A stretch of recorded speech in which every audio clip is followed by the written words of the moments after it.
आँखों से लगाया जाता हो, तावीज़ बनाया जाता हो, धो धो के पिलाया जाता हो। जब कौलो कसम लेने के लिए तकरार की नौबत आती है, तब मेरी ज़रूरत पड़ती है, हाथों पे उठाया जाता हो। नेकी पे बदी का गलबा है, सच्चाई से बढ़कर धोखा है। नेकी पे बदी का गलबा है, सच्चाई से बढ़कर धोखा है। एक बार हंसाया जाता हो, 100 बार रुलाया जाता हो। बहुत खूबसूरत मुताला, बड़े अच्छे माहौल में निकल गया। अल्लाह कुरान से हम सबको 100% रिश्ता नसीब फरमाए। दिल की दुआ है और दिल से दुआ किया है, उम्मीद है अल्लाह इसको कबूल फरमाए। दूसरा मुताला आपको लेकर के आ रहा हो, कुरान की हिफाजत अल्लाह ने कैसे की, कुरान का हाफिज़ आदमी कैसे बन जाता है, कुरान की हिफाजत कैसे होती है, कुरान का हाफिज़ कैसे आदमी बन जाता है। फ़ौज भेजा जा रहा है, हज़रत उमर भेज रहे हैं और फ़ौज से कहा जब लड़ाई ख़त्म हो जाए तो एक काम करना।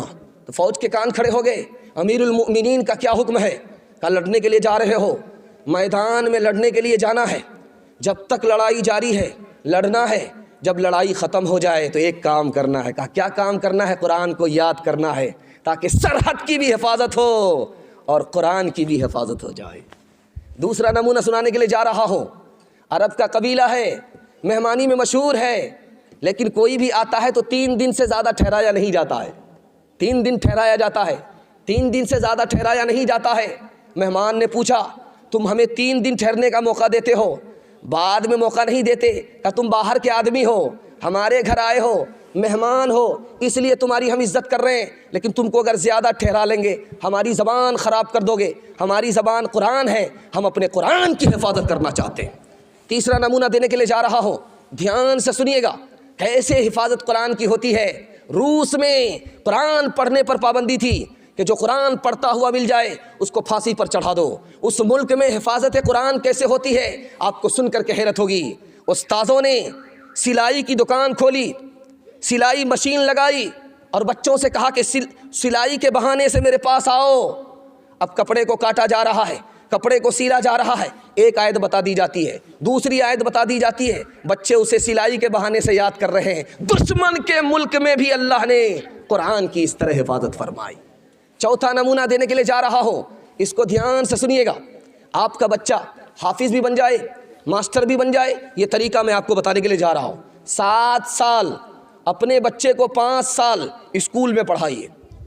5 साल जब स्कूल में पढ़ ले तो आप वहाँ से हटा करके उसको मदरसा में दाखिल कर दीजिए 3 साल के लिए। 5 साल स्कूल में पढ़ाइए, स्कूल के बाद आप उसको मदरसे में दाखिल कर दीजिए।